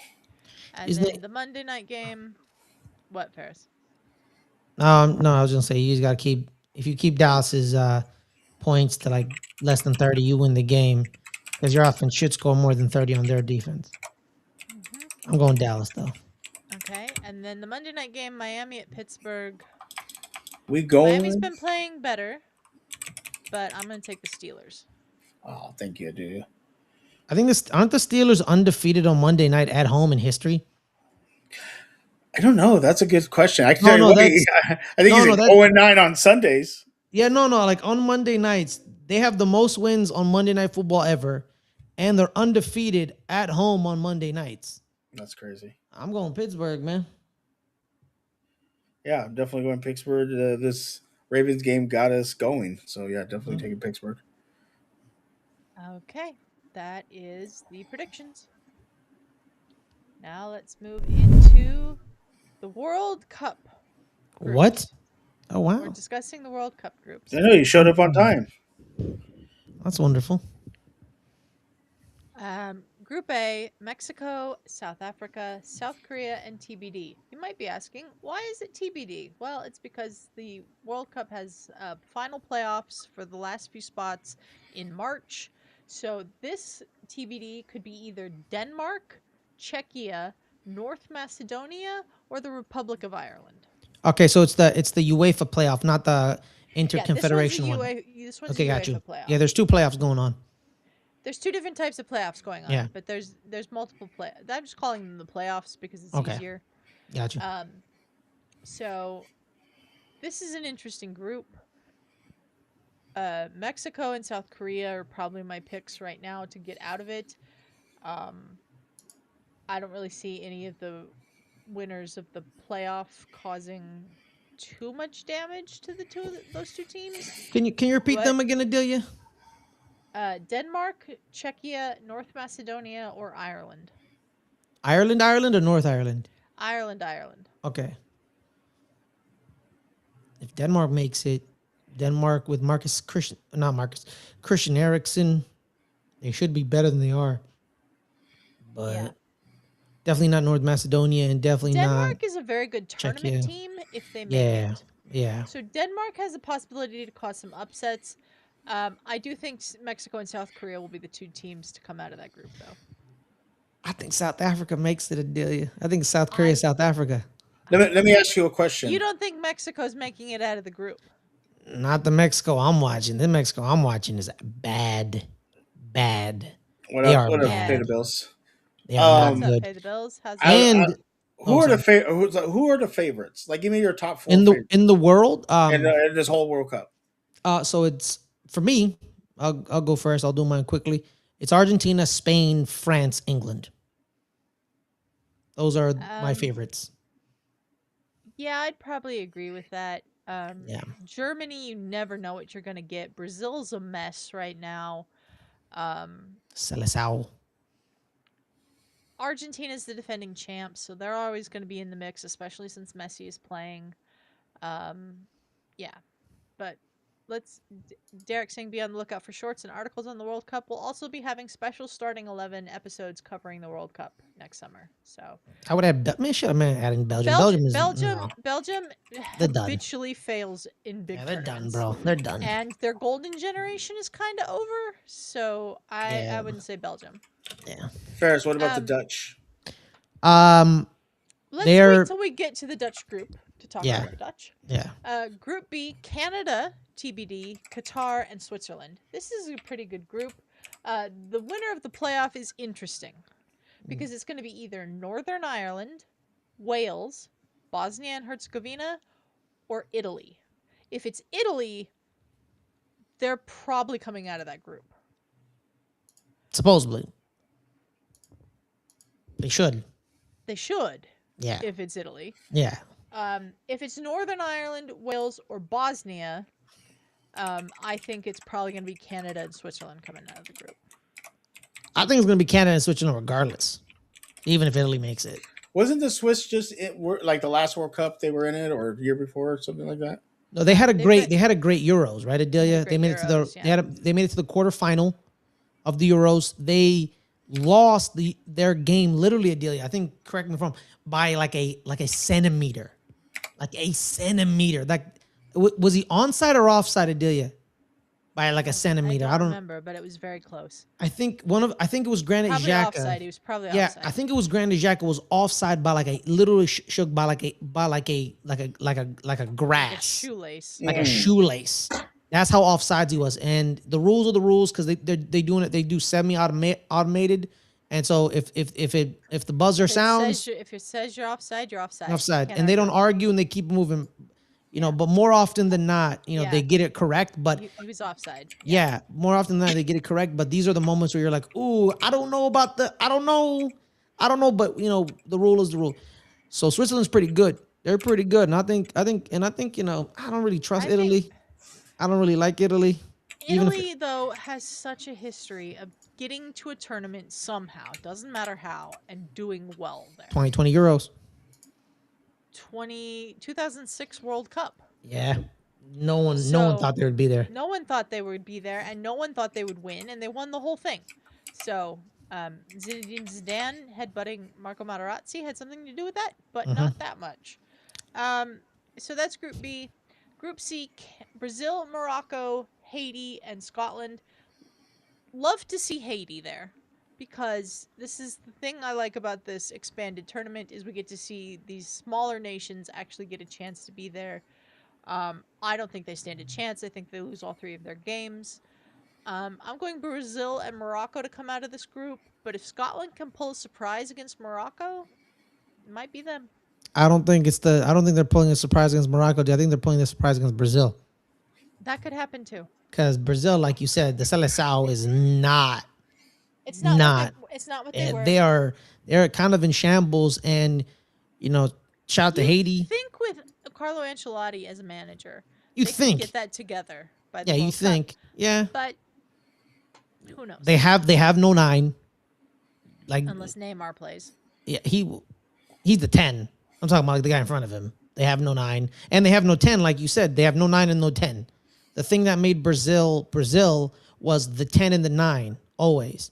It was R9 and Kaká, or someone in Rivaldo or Romario, and the 10. Like they don't have that now. Yeah. They're not. And shout out to Haiti. They didn't play a single game, Suge, at home. No. Every game they played was was either on the road in another country, or shout out to another country here that allowed them, that helped them out. Curacao, they played their home games in Curacao because Haiti's in shambles. Yeah. They assassinated their president a couple years ago. Gangs took over the country. Gangs took over their national stadium, so the Haitians couldn't play at home. And now they're in the World Cup, man. Yeah. Why does Group J have 3 A's and a J? Well, we'll talk about that. Dweezy saying Brazil always had that superstar plus depth in the past. That's true. They don't have that anymore, though. Nope. Group D, USA, Paraguay, Australia, and TBD. This TBD will be either Turkey, Slovakia, Romania, or Kosovo. Say them again? Turkey, which is how you now say Turkey, Slovakia, Romania, or Kosovo. And what group is this? This is the Group USA's D. Group D. I want Slovakia. If Slovakia makes it, it's a massive upset because Turkey is supposed to be the one that makes it in, and if they do make it in, the group becomes a little bit harder, right? Because all Americans were like, "Oh, this group, it's very easy for us. Ha ha ha! We already beat Paraguay, Australia. They don't do soccer very well." That's not true. That's not true. That's not how you should be walking into this group, because No. Look, yeah. this group is probably the most favorable they could have gotten. Yes. I'll say that much. But because they have it, you can't be in the group with someone from your same confederation. Yeah. So it's not like we were going to get a Haiti. Yeah. So, or Curacao, we weren't going to get these teams. Paraguay, I think we match up well against. Australia, I think we probably match up pretty well against. If it's Turkey, hell, even if it's Slovakia or Romania, I think there's a bit of an issue there. But I think the U.S., as it currently stands, should get out of this group. Yeah. Whether it's in first or second, I don't know, but yeah. The media in Australia, they're saying this group ain't nothing either, because they're like, we ain't scared of the U.S. because Paraguay and Australia, they got bailed out because they didn't get. We were put in pot 1, which is like the best teams, because we're the host nation. We're the host nation, yeah. So us, Canada, and Mexico were the weakest pot 1 teams. Yeah. So yeah. Honestly, for Australia, this is probably the best group they could have gotten. Yeah. Too. Same for Paraguay. Yes. So, yeah. Yeah. France isn't in the. Dweezy saying the USM Mentee has been underperforming recently too. I thought, they have. I thought played a little bit better recently, but yeah. Their last window, they won both of their games by combined of 7-2. Yeah. But then I realized in the second game against Uruguay, Adelia, they didn't have Manuel Ugarte or Fede Valverde. So I'm like, they had Ronald Araujo. You but can only play who's in front yeah, of and you.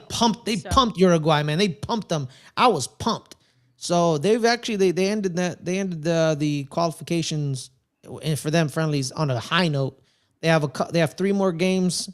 I think they're against Germany and I forget who all they're playing at yeah, it, but they're but they playing have some really good teams as warm-ups for the World Cup. because they need to come to America to get acclimated to America facilities and all that. Yeah. So they've agreed to play us.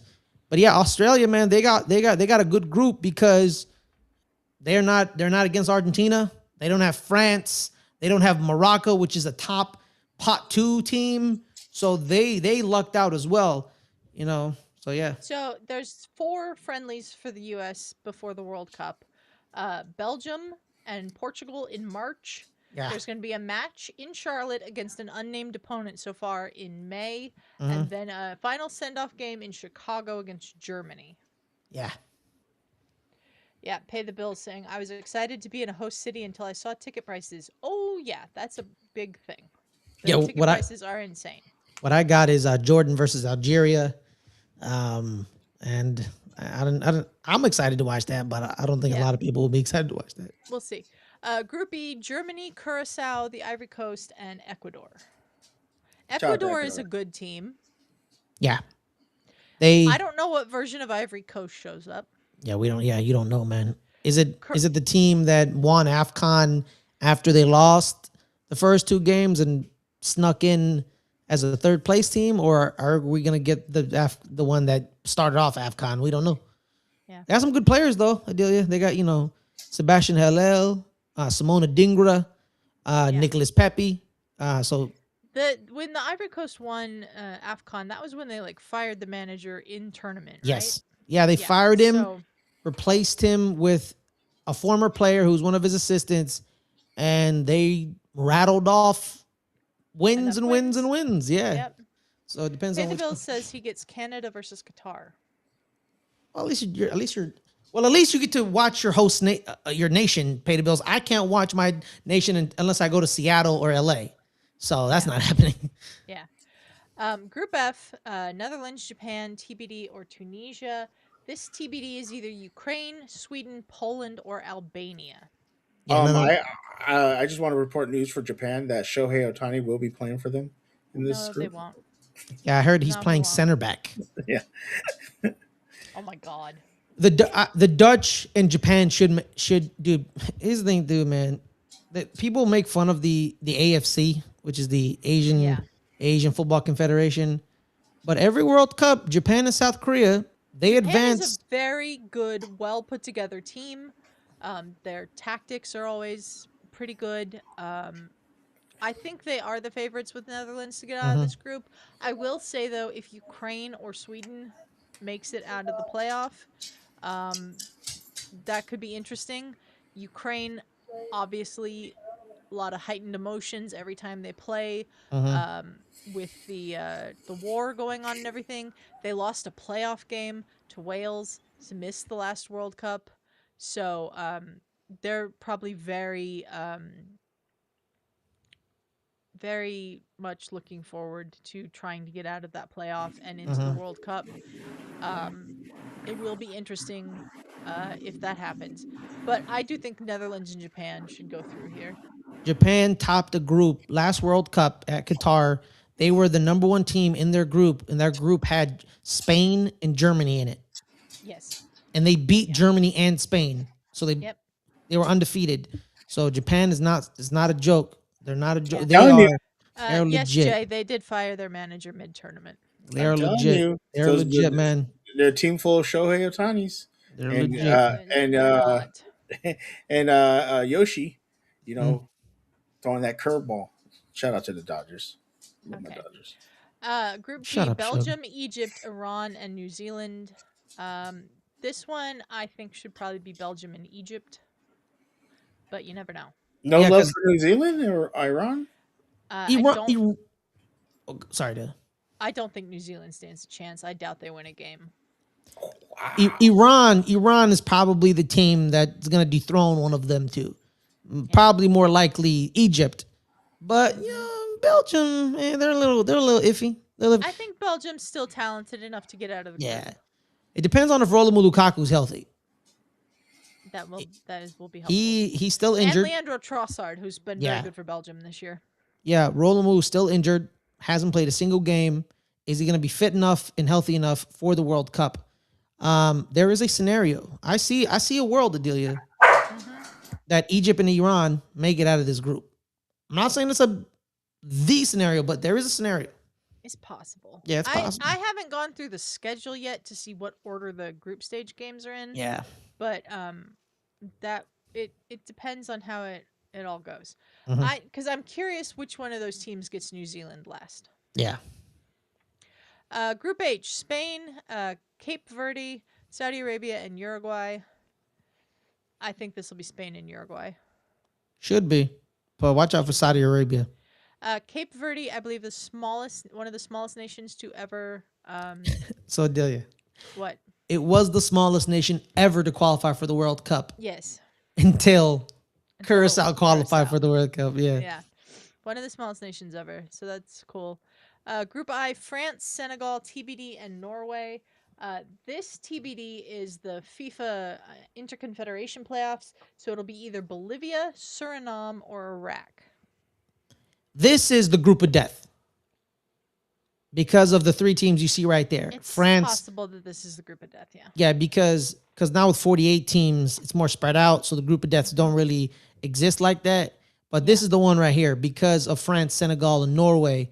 It's either that or probably L, maybe. Yeah. It's either Group I or Group L. Yeah, so I think it's this one though because no offense to Panama, but Panama's in Group L. But those Panama's three, the weak spot in Group L. Yeah. Bolivia, Suriname, or Iraq would be the weak spot in Group I. Yeah. Because Senegal, Senegal's very good. They were AFCON champions before Ivory Coast took the title. There's going to be another AFCON this year in December. So we're going to have a new AFCON champion coming into the World Cup. Is it December or January? I thought it was January, but it might be December. I think it goes into January. Might go into January. Yeah. Okay. Norway is going to be a very good, underrated team with guys like Erling Haaland and Martin Odegaard. And France is France. They're always good. So. Their second team is better than most first teams that we're saying. Yeah. They have literally, I think ideally they can field three teams. They could. It's insane. They have a lot of depth of talent in France. It's insane. And yeah, Norway, like you said, they have the best striker in the world. They have one of the best midfielders in the world. And then they have really well together. Then Musa and Oscar Bob on the wings. They're pretty good there. Yeah. They were the team they were the bogey team for everybody because they were, I believe, they were in Pot C, but they're not a Pot C team. Pot D. Pot D. They were in Pot D, but they're not a Pot D team. But their history forced them to be a Pot D team because they hadn't qualified for a major tournament in a long time. Since 1998, since the 1998 World Cup, they hadn't made it to the Euros. They hadn't made it to the World Cup. The reason Scotland got bumped up is that it made the Euros twice in that span, but Norway hasn't been to any major tournament since 1998. And a lot of teams are like, God damn it, because now they have to deal with big old Erling Haaland.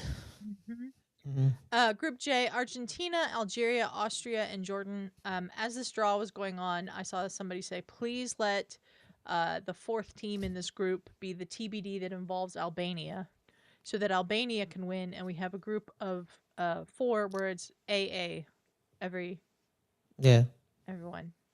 That didn't happen. Argentina, Algeria, Austria, and Jordan. Austria, underrated team, I think. Oh yeah, they are. Algeria, I'm not too sure how they've done. The AFCON coming up will say a lot about Algeria, I think, because I'm pretty sure they've qualified for that. What is the AFCON? The African Championship. So it's like the Euros, but for Africa. Okay.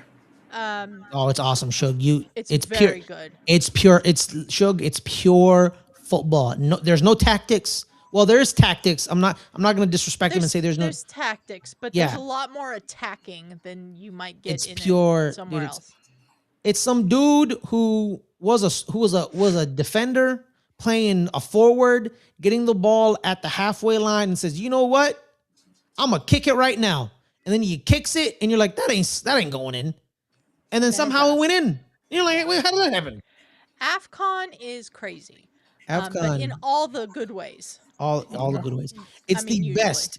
It's the best intercontinental championship because of just like the It's not environment an and the intercontinental championship. It's No, an it is. intracontinental championship.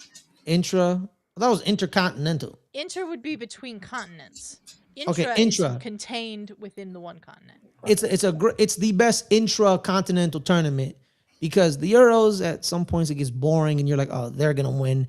AFCON, no one was like, oh yeah, the team that fired their coach mid-tournament, that's the team that's gonna win AFCON. Nobody knew that. Oh yeah, South Africa, that's been our doormat for 15 years. They're gonna make it to the semifinals. No, you didn't know that either. Yeah. You didn't know that either, man. Derek saying that's why he enjoys Liga MX in Mexico. Passion, rivalries, and lots of attacking football. Yeah. Group K. Portugal, TBD, Uzbekistan, and Colombia. Our last TBD, this will be either New Caledonia, Jamaica, or the Democratic Republic of Congo. It's gonna be the Democratic Republic of the Congo. Should be, yes. Yeah. No, Jamaica? Nah, Jamaica is Jamaica's kind of on a downturn right now. just fired their They're not they just doing the fired their best. coach. Yeah. Well, he resigned, fired. I don't know. They don't know. Yeah. They couldn't beat Curacao Suge at home. They just needed to win, and they couldn't win. They didn't, and they're supposed to be because we're hosting the nation, Adelia. Adelia, correct me if I'm wrong. 3 slots were already given to us because Mexico, Canada, and us. We didn't need qualifying, so conventional wisdom and CONCACAF says, okay, the next teams that should qualify are Panama, Jamaica, Honduras, and El Salvador. Those were the 4 that were supposed to go in. That didn't They're happen. not the 4 that went in. No, exactly. Only Panama succeeded in that because Curacao, Haiti took the other 2 spots, and And now Jamaica battling for the playoff. yeah, and Suriname as well. Oh yeah, Suriname's part of it. Yeah. So I think this group will likely be Portugal and Colombia. Yeah.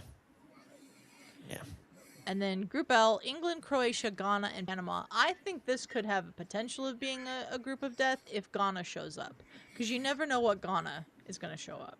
Yeah, man, you don't know. Is it going to be the Ghana that beat us in the 2010 World Cup and were a penalty away from beating Uruguay? Or is it going to be the Ghana that got bounced in AFCON in group stages?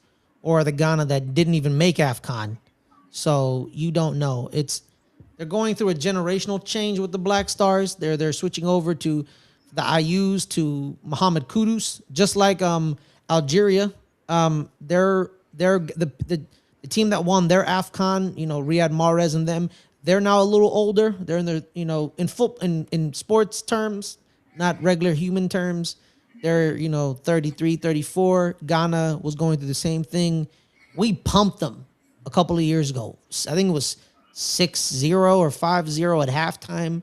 It wasn't the Ghana that gave us trouble. So, yeah, and Croatia, I think people are overestimating Croatia, they're just old, Adelia. Everybody's old. They are an older team now, but they have Luka Modric still. And if you have Luka Modric, you have a chance. Yeah. Ivan Perisic, Mandzukic. Luka Modric, easily one of the best midfielders of all time, the greatest Croatian player of all time. He's the captain of that team. He'll inspire them. I think England and Croatia probably go through if Ghana doesn't show up. If Ghana shows up, it could get interesting.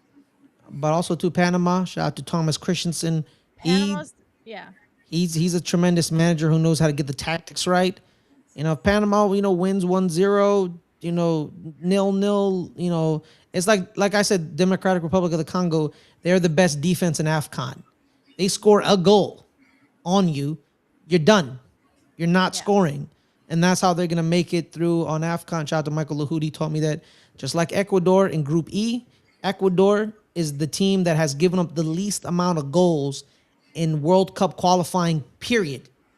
not in CONMEBOL, period. In Europe, AFCON, CONMEBOL, CONCACAF, they do not allow you to score Ecuador, and sometimes that's enough for tournament play, right, Adelia? Like I remember Croatia played like 3 straight 120-minute matches, and they beat two. And they won 2 penalty shootouts and lost the last one. So sometimes playing a 0-0 game and going to penalties is the strategy. Yeah, Yeah. I mean, I'm looking at this as a person that has followed a little bit of soccer. Obviously, you would think when you think of World Cup, you think of Brazil and everything like that.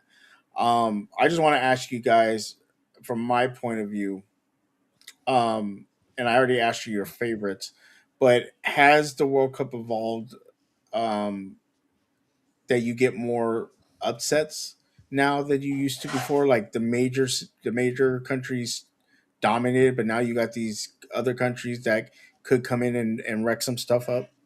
Well, I think we definitely saw that in the last World Cup. I mean, Saudi Arabia beat Argentina in their opening game. Nobody saw that coming. Yeah. Um, we had a lot more upsets last time.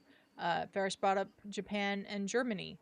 Um, Germany didn't even make it out of the group stage, which Mm-hmm. was shocking. Um, I think that there are a lot of potential for upsets and results we don't see coming. But I also think that this is also a kind of watered down group stage because there are the smaller nations who don't necessarily, you think, going to win games in the tournament. Um, I think it might make for more of the favorites in the groups to go through, but then once we hit the knockout stage, it's all to play for. There's an Mm-hmm. extra round of the knockout stage now. It used to just start at the round of 16. Now it's the round of 32. So we'll have first and second place of all these groups, and then a select number of the best third place teams playing in the knockout stage. Mm-hmm. Um, I think the knockout stage is going to be fascinating, but the group stage is going to be fascinating too. This is the first time they've expanded the World Cup to have 48 teams in it. What was it So before? it was 36. 32. 32. 32. Sorry, my bad. Oh, so Almost. so 16 teams at it. Okay. Yeah. Yeah. So I think that it's going to be really fascinating to see how the group stage goes, but I do think it might be more likely that we get the upsets in the knockout stage than the group Yeah. stage. Because I believe international football has risen because people are now. You can argue they should invest more, but they've invested in a lot of these. Because growing up, you know, watching Ecuador wasn't a priority growing up. When you thought of CONMEBOL, you thought of Brazil, Uruguay, Argentina, and for me it was Chile. Shout out to Alexis Sanchez, 2-time Copa America winner. But now it's like Ecuador. They've risen their level and they have players playing in top 5 leagues. All four of their starters in their back line start for top teams in Europe. Mm-hmm. One of them plays for us. One of them and then also their defensive midfielder plays for Snark's team, and then the other 3 members play at PSG. Doesn't matter. We don't need to list off all the Doesn't teams matter. first. So the level has increased. Yeah.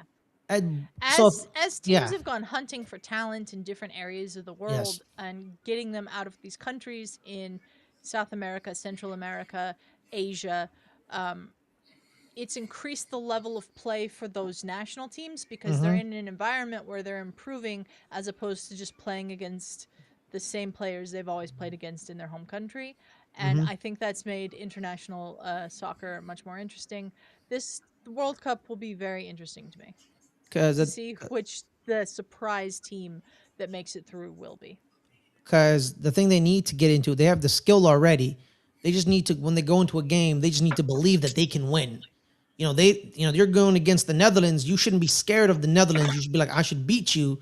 Same thing with France and England and Portugal and Belgium. You shouldn't be scared. You're against Brazil, like Haiti or Scotland. You shouldn't be scared of the Seleção. They're not Brazil. They're Brazil by name, but they're not Brazil. don't be scared. They're not the Brazil that they were. Yeah, Where are the finals at again? MetLife. MetLife Stadium. And The SoFi only gets a couple games. yeah. SoFi gets a lot of games actually, but Oh, okay. not the final. I think that one of the semis is going to be in Dallas, so they'll be flying. The semis is in Dallas. The opening match will be in the Estadio Azteca, which is in Mexico, which is like in Mexico City. It will be South Africa versus Mexico. It's going to be a repeat of the 2010 opening match between Mexico and South Africa in South Africa. The famous goal where they drew 1-1, where I think it was Shimbala. Shimbala scored this great goal against Mexico, where he was like, you know what? It's open. He's open down there somewhere, and then he scored that goal. It was a great goal, man. My first World Cup ever watching was the 2010 World Cup. It was amazing. Go Watching. yeah, go USA. Landon Donovan. I remember that. Okay, we have been doing this show for an hour and 50 minutes, so we should probably wrap up now. Right. But yeah. There you go. Yeah, it's hilarious. Me and Dylan first we were talking in the backstage, and we're like, we're gonna do a short show tonight. We're both tired, and we go 2 hours. Oh, it's great. What do we do? We got that up, and we don't. True story. Quinn. Yeah, we were because we were gonna do STV has social media ruin sports, but we're gonna save it to next week. Okay. Yeah, we're gonna save that conversation for next week. But it's always great to have my good friend Ferris here, our good friend Ferris here. Appreciate you, buddy, for being here. But guys, look at this. Look at the stars. I actually ordered two. I ordered two Ferris. It feels like I've been hugged by sunshine. That's how beautiful this feels. Jay says we never do a short show. He loves it. That's facts. That's facts. For the record, y'all were already at 120 minutes. An hour and 20 is when I hopped on. Point that out. I know. Yeah, we really appreciate everybody that hung out in the chat. Really do appreciate it. Really do appreciate everybody that's going to rewatch this. Make sure to like, subscribe, comment. Let us know what you like. Let us know what you think, how you feel about the likely touchdown or the Aaron Rodgers not interception. Let us know what you think about the World Cup and all the groups that are going to be put together for this World Cup next year or in 6 months, as Adelia told me. And make sure to come back next Tuesday as we will have another show. Hopefully not as long. But Adelia, let everybody know where they can find all the links and information for the shows and what time, where they're at, and how they can support us. That's all in the description of this episode. If you're watching on YouTube, if you're watching on Twitch, you can go to our website, letsgetreadynetwork.com. Yes, it's still not updated. I need to do that. I just have been very, very busy. But all the links are on there, and you can find the show schedule on there as well. Yeah, that's about it. Yep. And Ferris, when will they see you this week? Possibly Friday, pre-recorded. Me and Caleb probably previewing this coming week. We're against Washington. They're against Minnesota. Philly keeps giving them gifts, and they just can't keep taking advantage of them. Because we talked about a scenario where Philly loses out and the Cowboys win out. But I don't know if that's going to be because... Thanks, Derek. You just not it. By the way, guys, for my African homies, AFCON is December 21st. Starts December 21st. Starts December 21st. And speaking of gifts, one thing I'm really excited about, and we'll get out of here. Two things I'm excited about is we will be doing a video on Christmas movies. Also, check out Ferris and Adelia's watch along for Lord of the Rings. I was, if it wasn't that I was so darn tired, I would have stayed up and watched it with them. It is actually great to do. Suge, thank you for pointing that out. This Friday, 7:30. 7:30. 7:30. We are doing the Two Towers, baby. The We are- extended edition of The Two Towers, the only time in film history, I think, where they introduce a character that appears only in the third movie of a trilogy in the extended edition of the second. Yes. Yes, We Jay. shall ride the Rohan. Yep, we're going to Rohan. And Helm's Deep, which is quite frankly just fascinating. Yeah. Jay, yes, Christmas movies. That video on the Christmas movies will be coming out on Christmas Eve. Yeah, it's gonna be it's gonna be real fun because me and Ferris are gonna argue a lot. There's a couple of my Christmas movies, but let's just tell them what the Christmas movie thing is. Ferris, Suge, and Ryan Christensen, who you see on this channel doing playoff beards with Snark, all gave me a list of 10 Christmas movies that they enjoy. And I took those 10 Christmas movies, took out all the duplicate ones that they had, added a few of my own to fill in the spots, and put them into this or that pairings. And then once we have argued for this movie or that movie, we're going to rank the top 15 Christmas movies as LGR says they are. So there you go. I'm excited. Maybe Santa Suge will make an appearance. We never know. I actually watched one of mine last night. Don't say what it is. I'm not gonna say it. I just watched it last night. Nice. I watched one too yesterday, so I don't think it was on my list though. But we're gonna get out of here because we're all tired and it's been a long day. So thank you very much. Like, subscribe, comment. We really appreciate you. Have a great night. Be safe, and we will talk to you later.